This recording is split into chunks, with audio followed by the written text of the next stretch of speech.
So the moral of the story is, always blame it on the mother. Right, gents, well, that wraps up a couple of days there. I think it's been very successful, some great new concepts. Take them into the workplace, and I hope they work for you. Thanks very much for coming, and see you next year.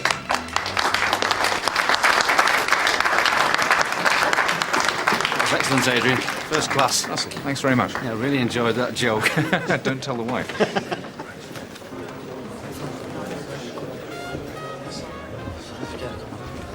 I'll see you in the bar for a drink later then, Adrian. You certainly will, Russell.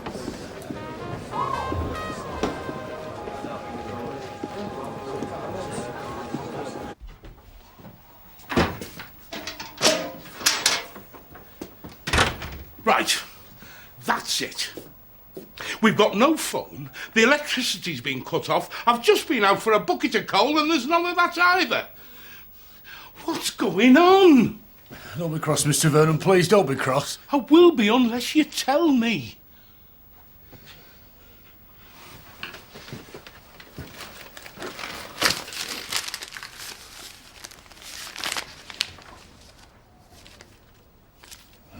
The bills. They're not even open, David. I know.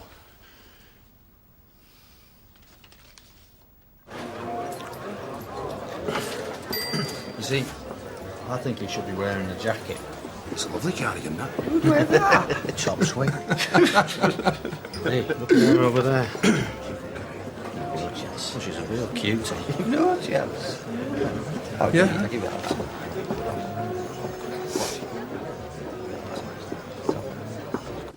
Butcher.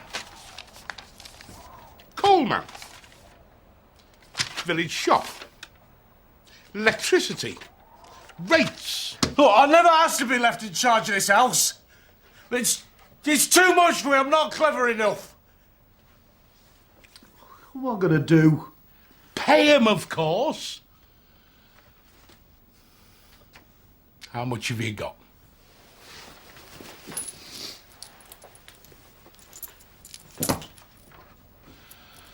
Oh, heck. 3 shillings, 9pence halfpenny. Hey, what about your money from Lithuania? Still in transit, David. What about Mr. Scripps? Maybe he'll lend us some. Don't even ask, David. You know I don't like borrowing money. Look, I've got lots of irons in fires, but they just haven't come to fruition yet. You know what we're going to have to do, don't you? No, what? One of us is going to have to get a job. I've got a job! I've got lots of jobs! I'm doing Mr. Smythe's garden, I'm doing Gina's vegetable patch, I'm the church grounds, and I'm helping out the garage. I'm not talking about odd jobs. I'm talking about regular, full-time work. So who should we ask? Village store? Post office? No. What about the Walkers? You used to do some work for them, didn't you? Yeah, but then Mrs. Walker, she went and died, and I haven't liked to go around since. David, this is no time for finer feelings. We are in desperate straits. We'll go round and see him first thing in the morning. Can I get you a drink? No. Can I get you another one? Come on, love. Please. Excuse me, sir. It'll be last like you, all on your own. No. I only want to buy you a drink. Please don't. Oh, my name's Russell. Okay, Russell, that's enough. Leave the lady alone. Adrian. Nice meeting you. Sorry.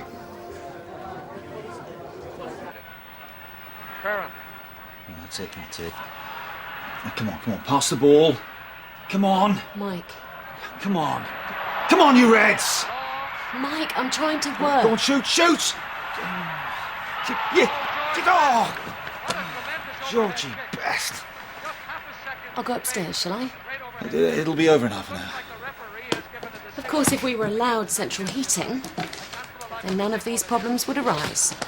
I could work in the evenings, and you could watch telly, and we'd both be happy. Come on, get up! Stop wasting time.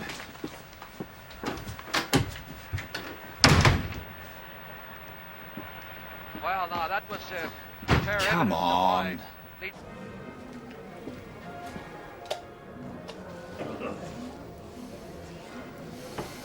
Thanks very much, you know, for rescuing me.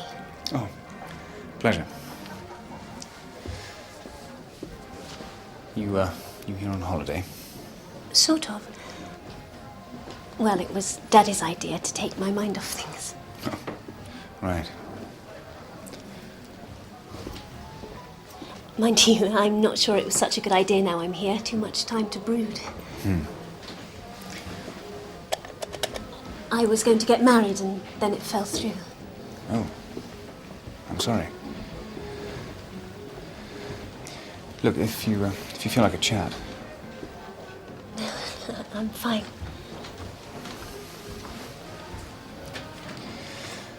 We're going to be here all night. Can I buy you a nightcap?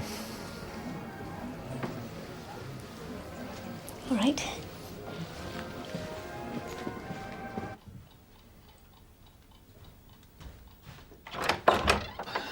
The match is over if you want to come down.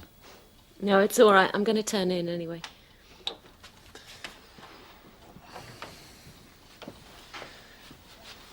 What we need up here is an electric heater. I'm sorry. I was horrid. I just really want this report to be good. And that's more important than the football. Mike, you're squashing my top copy.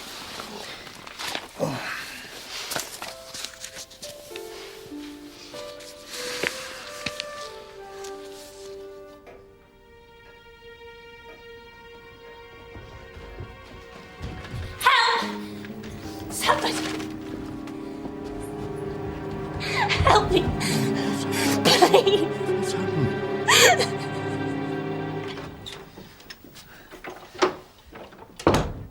About this central heating business. Yeah? Yeah. Thank you. Well, babies' rooms have to be warm, of course. Do they? Well, yeah, otherwise they get a chill.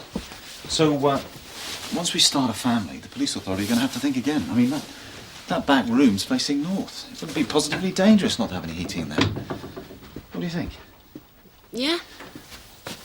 And we could pay for it ourselves. Look, hang on a minute, Mike. Well, it's all a bit academic. We haven't actually got a baby. Well, yeah, but I thought we'd agreed. Yeah. You haven't changed your mind, have you? No, Mike, the phone. Oh, yeah.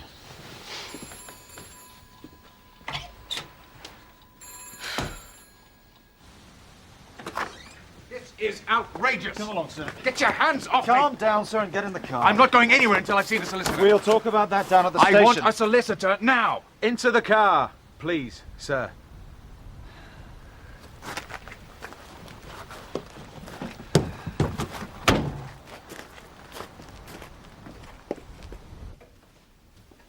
It's all right, Miss Preston. He's gone now. You're quite safe. It was definitely him, you are sure? Yes. Sergeant. There's really no need for me to give her a full examination now. She wasn't actually... Oh, yes, I see, quite. I suggest we give her a sleeping pill and let her rest. Everything else can wait till morning. Well, I do need to take a statement. And a few hours more won't make any difference. She's in shock, Sergeant Craddock, not in any fit state. Doctor's orders.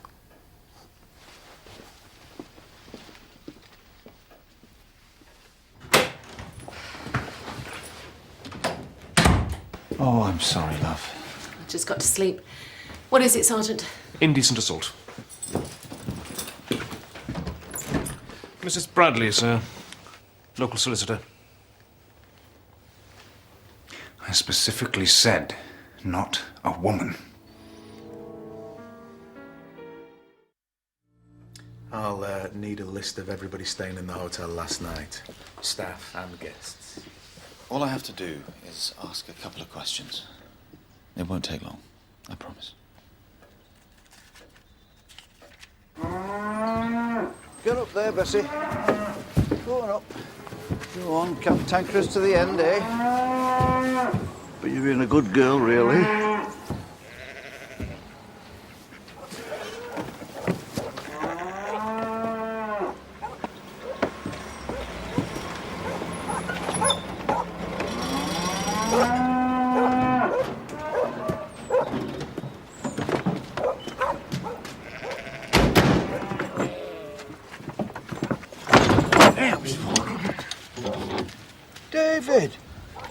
David Stockwell. Well, I never. So I meant to come ages ago, but I didn't like to. You know, not with Never mind. Better late than never. It's a pleasure to see you. Well, she's a friend of mine. Vernon Scripps, at your service. Any friend of David is a friend of mine. You'll have to excuse the chaos. My wife died some months back. David told me it must have been a terrible shock. I'm gone to pot now. Without her, I'm... seem to have lost the will. Well, that's why we're here. I'm selling the cows, David. I never thought I'd see the day. Well, I thought you... The people, these cows to me, Mr. Scripps. Old friends. But I can't manage them without Mary. I just don't seem to be able to cope. Well, that's all about to change, George. But Mrs. Bradley... I'm sorry. If he doesn't want to be represented by a woman, there's no point. He's changed his mind. Well, I haven't. Look, surely he's got a solicitor of his own, hasn't he? In London. Look, he refuses to be interviewed without you there. I am completely stuck. It's against my better judgment.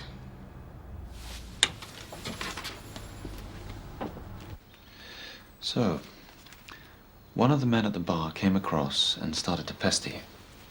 Only because he was drunk, I'm sure. And Mr. Miller told him to leave you alone. Yes. Later, Mr. Miller met you at the lift, offered to buy you a drink, so you went back to the bar. Yes. Then what happened? He said he'd take me up to my room in case I had any more trouble. Can you remember what time it was? About midnight. And then?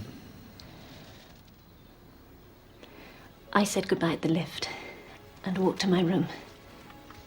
But he followed me. He said, "Why don't we have another glass of something in the bedroom?" And I said yes. I didn't like to be rude.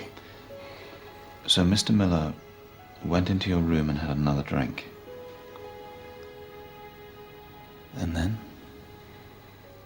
And then he tried to kiss me. I pushed him away, and he got angry.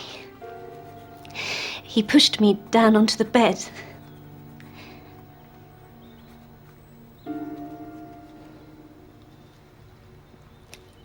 I'm sorry. I really don't want to go on with this.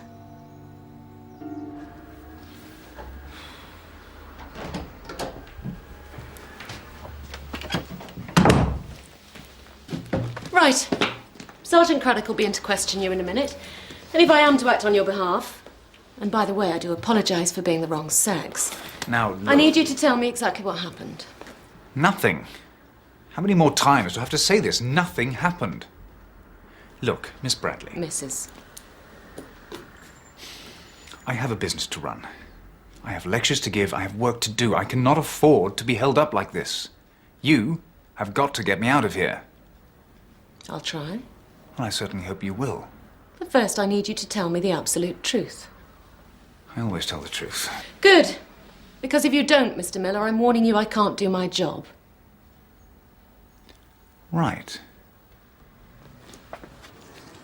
£5 an hour? Aye. Cash on the nail at the end of each day? Aye. Then you're on, George. That's good of you. Are you sure? Delighted to help. Where do we start? Well, with the ploughing, if you don't mind.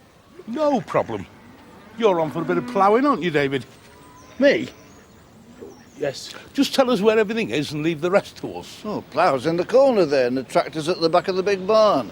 Best start with the bottom field, David, and then do the 10 acres. Yes, but... I'm off to market.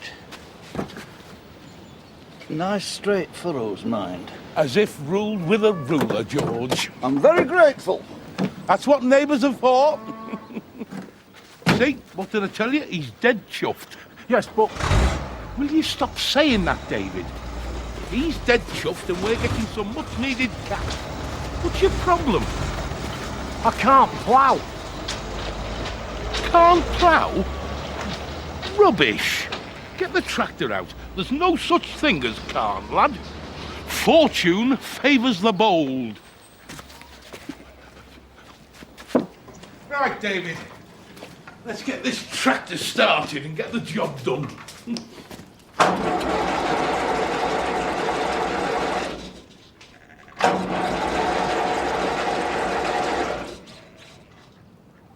Come on, David, give it some more.